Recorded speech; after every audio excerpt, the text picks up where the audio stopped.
Hi students, sorry थोड़ा इस बार late आया हूँ, पर सिचुएशन ऐसी हो गई थी।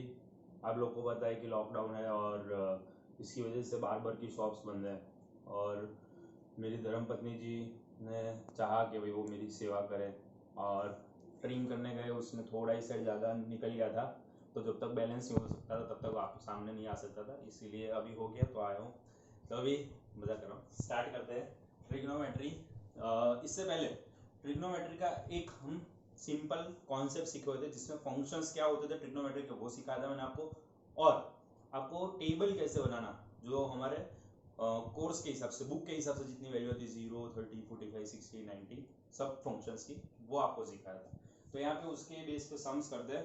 तो यहाँ पे सम्स मैंने लिखे हुए क्वेश्चंस, उसको स्टार्ट करते सॉल्व करना। अब यहाँ पे sin 30 cos 60 ये सब वैल्यू आपको टेबल में से मिलेगी, और शायद वैसे तो पॉसिबल नहीं है, सबने देखा ही होगा, पर अभी भी अगर किसी ने वो नहीं देखा है वो वाला वीडियो तो टेंशन मत करो, यहाँ पे ऊपर जो दिख रहा है ना आपको, वहां पे क्लिक करना, टेक्नोलॉजी का यूज कर रहे हैं, वीडियो में आपको ऊपर एक लिंक दिखेगी, उस पर क्लिक करोगे आप तो क्या आ जाएगा, आप वो वीडियो पे चले जाओगे, वहां से टेबल नोट डाउन कर लो, बहुत ईजी ट्रिक सिखाई है, वो लर्न कर लेना, फिर यहाँ पे डायरेक्ट आपको वैल्यू रखना आ जाएगी। तो sin 30 जो है उसका आएगा 1/2, वो टेबल के हिसाब से। cos 60 का भी आएगा 1/2। tan स्क्वायर 45 है, तो हमें वैल्यू लेनी है tan 45 की, मतलब कि 1, और उसका स्क्वायर है तो यहाँ पे रखेंगे स्क्वायर। अब यहाँ पे जो है एलसीएम लेंगे तो 1 + 1 और नीचे 2 कॉमन, और 1 का स्क्वायर हम जानते हैं 1, 1 की कितनी भी पावर वो आंसर 1 ही आता है। यहाँ पे हो गया 2/2 - 1, 2/2 मतलब के 1 आएगा, 1 - 1 क्या हो गया 0, ये हो गया आपका आंसर। इजी है। अब थोड़ा डिफिकल्ट क्वेश्चन ले लेते हैं, लेवल 2 पे जाते हैं। यहाँ पे क्वेश्चन जो है जिसमें वही वापिस स्टेप वही फॉलो करना है। सबसे पहले जो यहाँ पे आपको फंक्शन और उसका एंगल दिख रहा है उसकी वैल्यू रख दो, फिर उसकी पावर रखना। तो जैसे sec 30 है तो sec 30 की वैल्यू आपको उसके टेबल के हिसाब से रखनी है, जिसमें आपका आंसर आएगा 2/√3। sin 90 की रखनी है, उसकी वैल्यू 1 है, और cot स्क्वायर 45 की रखनी है जिसकी वैल्यू भी 1 है। जितनी पावर 2 क्यूब स्क्वायर सब उसके बाद उसकी वैल्यू के ऊपर एज इट इज।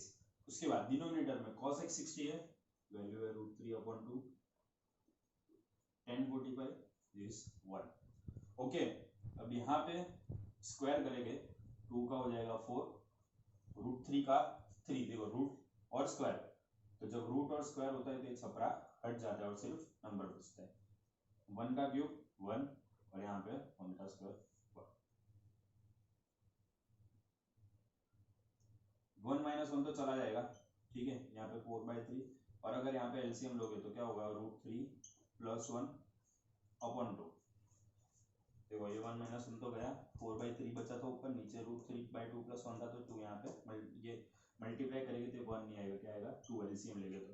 अब यहाँ पे कंफ्यूज हो जाते हैं बच्चे कि ऐसे 4 आया, अब इसमें कैसे लेना, तो आपको सिंपल याद रखना है, जो फर्स्ट वाला और लास्ट वाला है ना आपका, जब ऐसे फ्रैक्शन में आपके 1 2 3 4 4 टर्म हो गए, फर्स्ट वाला लास्ट वाला ऊपर मल्टीप्लाई में, और नीचे 2 मिडिल वाले, मतलब कि ये 2 टर्म, ठीक है। यहाँ पे 8/3 √3 + 2 मैंने लिखा, पर क्या ये आंसर करेक्ट हो सकता है? जी नहीं। क्यों? क्योंकि आप लोग पढ़े हुए हो 8th और 9th में कि अगर डिनोमिनेटर में स्क्वायर रूट आता है तो उसको क्या करना पड़ता है, रैशनलाइज करना पड़ता है, और रैशनलाइज करने के लिए क्या करते हैं, तो ये जो है जो ये टर्म है ना उसके बीच वाली साइन चेंज करके उसको सिंपल ऊपर नीचे मल्टीप्लाई करना रहता है, तो अब आपका ऊपर ऐसा टर्म हो जाएगा,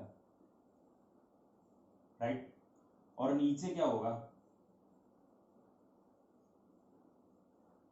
हाँ बोलो कौन सी आइडेंटिटी लगाई, a² - b² वाली। a² - b² मतलब क्या होता है, a + b a - b, यहाँ पे √3 को a समझ लो और यहाँ पे 2 को b, तो √3 का स्क्वायर - 2 का स्क्वायर, a² - b², ये आइडेंटिटी हुई। यहाँ पे √3 का स्क्वायर 3, 2 का स्क्वायर आएगा 4,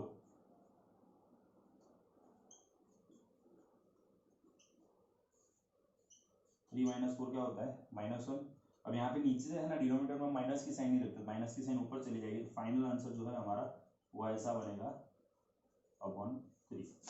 होल अपॉन भी लिख सकते हो, सिर्फ -8/3 भी लिख सकते हो। तो ये हमारा हुआ फाइनल आंसर।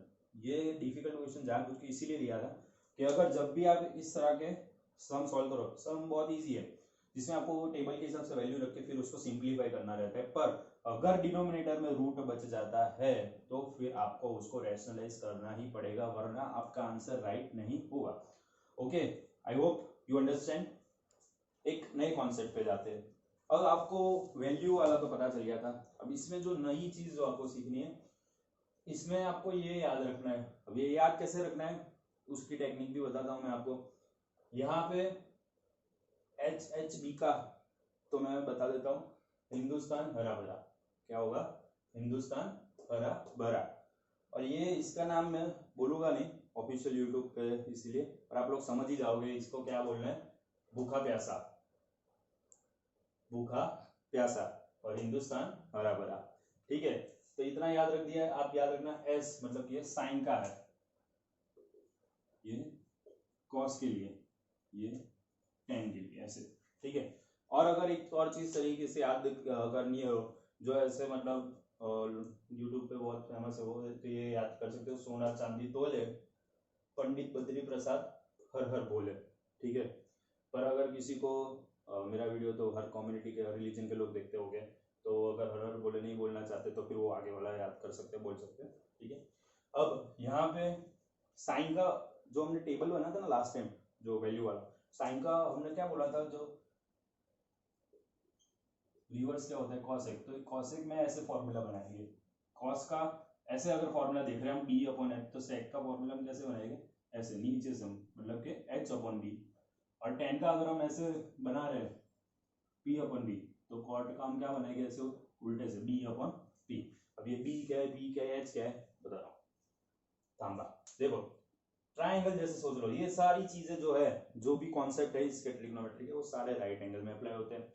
यहाँ पे ट्राइंगल ABC मैंने लिया हुआ है, जहाँ पे B मैंने राइट एंगल लिया है, और यहाँ पे मुझे C एंगल पे फाइंड करना है। यहाँ पे मैंने बताया मेरा यहाँ पे क्वेश्चन बनता है।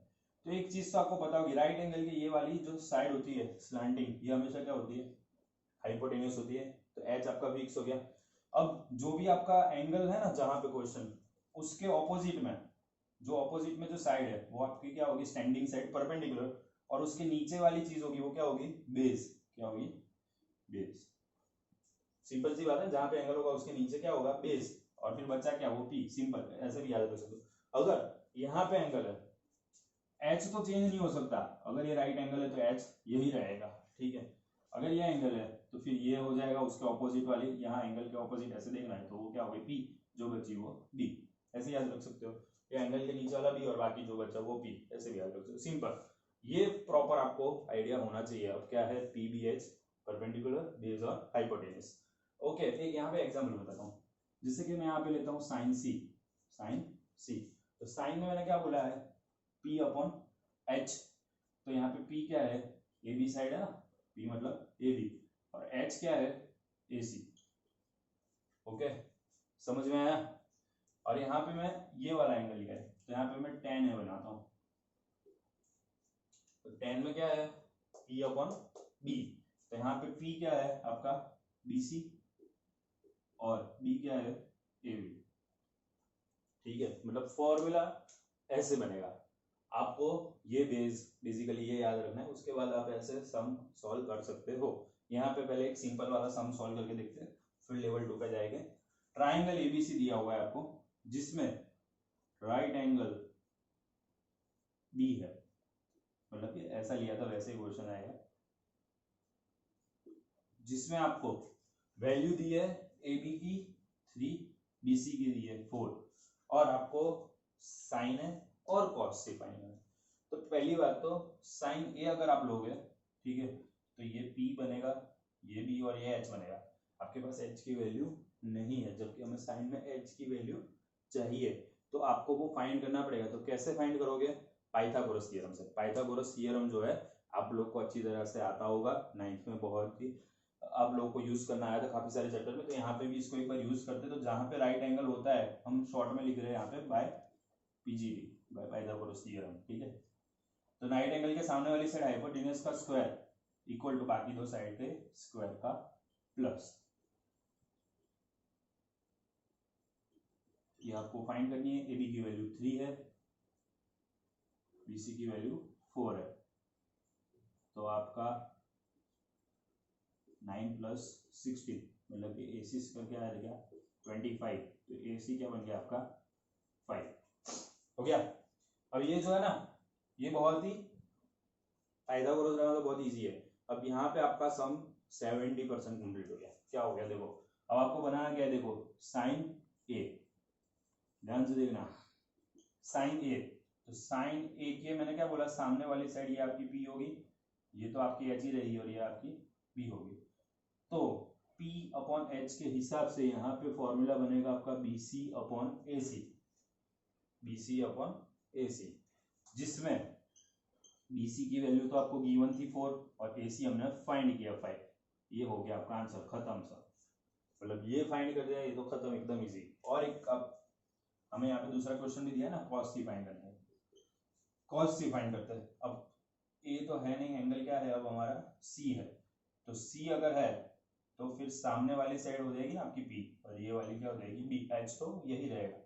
उसमें क्या है कॉस में B अपॉन H, तो यहाँ पे B क्या है BC, कॉस में कॉस के लिए जो फॉर्मूला है वही अप्लाई करना, कॉस में साइन वाला वन लगा देना, और अपॉन AC, तो 4 अपॉन 5, इसका भी आंसर सेम। ओके, समझ में आया, एकदम सिंपल वाला सम लिया था। अब क्वेश्चन इसमें ऐसे भी दे सकते हैं कि अगर cot थीटा की वैल्यू 12/5 है तो find all other trigonometric functions या रेशियोज। तो इसको सॉल्व करने के लिए सबसे पहले तो आपको ट्राइंगल बनाना पड़ेगा, पाइथागोरस यूज करना पड़ेगा, सारी वैल्यू मिल जाए फिर ये सारे फॉर्मूला। तो शुरू करते हैं कैसे यहाँ पे इसको सॉल्व करेंगे। तो यहाँ पे पहला क्वेश्चन तो बच्चों को ये होगा कि यहाँ पे तो कुछ ABC ही नहीं दिया, तो हम हमारी तरह से ले लेते हैं। यहाँ पे तो कॉट का एंगल थीटा दिया है, तो यहाँ लेना या यहाँ लेना, तो दिया नहीं है जब ऐसे ABC, तो आप यहाँ भी ले सकते हैं यहाँ भी ले सकते हो, जनरली हमें यहाँ पे लेना इजी पड़ता है तो हम यहाँ पे थीटा लेंगे, ठीक है। तो ऐसा दिया है तो ऊपर से ये आपके लिए और इजी हो, क्योंकि आप अपने तरीके से कर सकते हो। मैथ्स में ना एक रूल है, जितना हार्ड दिखता है कॉम्प्लिकेटेड वो सब उतना ईजी होता है। अब यहाँ पे थीटा हमने यहाँ पे ले लिया, कॉट की वैल्यू देखो, कॉट में मैंने क्या बोला उल्टा देखना है, तो कॉट में आप यहाँ पे देखो तो B अपॉन P आएगा, ठीक है। अब थीटा जो है हमारे यहाँ पे ये आपका P हुआ ऑब्वियसली, ये आपका B हुआ और ये आपका H हुआ, ठीक है। यहाँ पे अगर थीटा है तो जैसे यहाँ पे हमने बताया था ये P होगा ये B और H, तो ऐसे हो गया। तो आपको वैल्यू क्या दी है यहाँ पे 12/5, मतलब कि बेस की वैल्यू क्या दी है 12, परपेंडिकुलर की वैल्यू क्या दी है 5, और आपको फाइंड करना है हाइपोटेन्यूज। एक्चुअली यहाँ पे x भी लगा सकते हो, कुछ रेशियो में हो सकता है इसलिए, पर हम अभी सिंपल तरीके से सॉल्व कर रहे हैं। तो यहाँ पे अब ये 5 और ये 12 तो मिल गया, तो बाय यूजिंग पीजीडी मतलब वापिस क्या पाइथागोरस थ्योरम। इस आदमी ने क्या गजब काम कर दिया नहीं, इसको अभी तक लोग याद करते हैं। AB square plus BC square equal to AC square. अब आप लोग सोच रहे होंगे सर ने यहाँ पे AC square equal to AB square plus BC square लिखा था पाइथागोरस में, यहाँ पे ऐसे लिखा, क्या कंफ्यूज कर, एक ही बात होगी ना, AC square equal to AB square plus BC square लिखो या ऐसे लिखो, ठीक है। तो यहाँ पे हो गया 5 का स्क्वायर प्लस 12 का square equal to AC square, तो 25 plus 144 equal to AC square, तो AC स्क्वायर आपका बन गया 169, इन दोनों का प्लस, और 169 जो है वो 13 का स्क्वायर है, इसलिए AC स्क्वायर का मैं स्क्वायर रूट निकालूंगा तो आंसर क्या आएगा 13। ये हो गया 70% काम हो गया। एक एक वैल्यू फाइंड करनी है, साइन थीटा से शुरू करते हैं। साइन थीटा, तो साइन की वापस देख लो क्या आएगा P बाय H, तो P बाय H मतलब कि AB अपॉन AC, बस अब सीधी वैल्यू ही रखनी है। AB की वैल्यू 5 और ए सी की वैल्यू हमने क्या ढूंढी 13। चलो नेक्स्ट कॉस थीटा, यहाँ पे सारे के सारे यहीं से थीटा से ही लेते हैं, बी अपॉन एच कॉस में, तो ये बी और ये एच मतलब कि बी सी अपॉन ए सी, मतलब कि क्या आएगा बी सी की वैल्यू जो है आपकी क्या है 12 और इसकी ए सी की हमने फाइंड की 13, कॉस थीटा मिल गया। ओके, उसके बाद टेन थीटा, टेन थीटा में पी अपॉन बी मतलब कि ये A B upon B C. एक और चीज भी कर सकते हो, टेन में डायरेक्ट कॉट का उल्टा भी ले सकते हो। तो ए बी की वैल्यू जो है वो आएगा 5 और बी सी की वैल्यू जो है वो क्या है 12। देखो उसका उल्टा है कॉट का 5 अपॉन 12। लास्ट दो कॉसेक और सेक थीटा, कॉसेक और सेक में साइन और कॉस का उल्टा लिख सकते हो, पर अभी हम सारे इसी से सॉल्व करें इसलिए इस तरह बता रहा हूँ। कॉसेक में देखो उल्टा देखना है तो एच अपॉन पी ऐसे जाना है, तो एच अपॉन पी मतलब कि ए सी अपॉन ए बी, तो ए सी अपॉन ए बी मतलब इसमें ए सी की वैल्यू हमारी 13 और ए बी की वैल्यू 5। और लास्ट सेक थीटा जिसमें आपका आएगा ए सी अपॉन बी सी जिसकी वैल्यू हो जाएगी आप रखोगे तो 13 अपॉन 12। ये हो गया पूरा सॉल्व। शांति से एक बार ऐसा हो तो वीडियो पॉज करते करते देख के समझ के करना। ट्रिग्नोमेट्री नाम भारी है बहुत ही इजी सही में। ओके, तो ये जो आज का इतना जो बता दिया कॉन्सेप्ट, अब नेक्स्ट वीडियो में आपके लिए ट्रिग्नोमेट्री का लेके आना और उसमें एक और मेथड रहेगी कॉम्प्लीमेंट्री वाली, प्रूडेट वाली, और इसमें जो हाइट एंड डिस्टेंस मतलब कि application of trigonometry real life में कहाँ यूज होता है उसके बारे में एक नेक्स्ट वीडियो में लेके आऊंगा। ठीक है, till then stay safe, stay home and enjoy study.